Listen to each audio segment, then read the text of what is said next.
ফ্রান্সের ইতিহাস। France Europe মহাদেশে অবস্থিত। দেশটি স্বাধীন রাষ্ট্র হিসেবে গড়ে ওঠে 18 শতকের শেষ দিকে বিপ্লবের মাধ্যমে। মোট জনসংখ্যা প্রায় 6,68,00,000 মতো। প্রধান ধর্ম খ্রিস্টান ধর্ম, তবে ধর্মনিরপেক্ষ রাষ্ট্র। বর্তমান রাজধানী প্যারিস। ফরাসি সংস্কৃতি, শিল্প, খাদ্য ও ফ্যাশন বিশ্বখ্যাত। ঐতিহাসিক স্থান হিসেবে আইফেল টাওয়ার ও ভার্সাই প্রাসাদ বিখ্যাত। সুপ্রিয় দর্শক, দয়া করে চ্যানেলটি সাবস্ক্রাইব করে দিন। ফ্রান্সের রাজনীতি। ফ্রান্স একটি প্রজাতান্ত্রিক ও আধা প্রেসিডেন্সিয়াল শাসন ব্যবস্থা অনুসরণ করে। বর্তমানে ক্ষমতায় রয়েছে মধ্যপন্থী রাজনৈতিক জোট ও প্রেসিডেন্টের দল। দুর্নীতি তুলনামূলক কম হলেও কিছু রাজনৈতিক কেলেঙ্কারি দেখা যায়। রাজনৈতিক ব্যবস্থা সাধারণত স্থিতিশীল, তবে অভিবাসন, অর্থনীতি ও শ্রম আইন নিয়ে মাঝে মাঝে বিক্ষোভ হয়।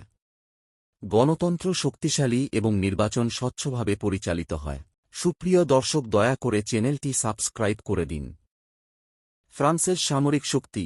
ফ্রান্সের পারমাণবিক অস্ত্র আনুমানিক 3 শতাধিক।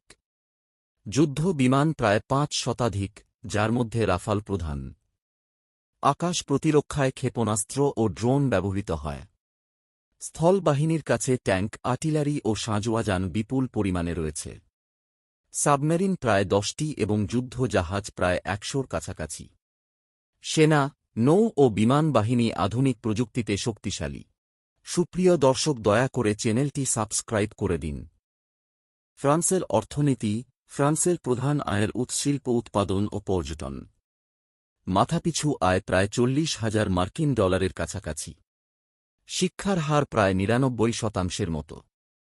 ভবিষ্যৎ পরিকল্পনায় সবুজ জ্বালানি, কৃত্রিম বুদ্ধিমত্তা ও মহাকাশ প্রযুক্তিতে বিনিয়োগ বাড়ানোর লক্ষ্য রয়েছে। ইউরোপীয় ইউনিয়নের নেতৃত্বে অর্থনৈতিক সংস্কার ও ডিজিটাল উন্নয়ন পরিকল্পনা চলছে। সুপ্রিয় দর্শক, দয়া করে চ্যানেলটি সাবস্ক্রাইব করে দিন।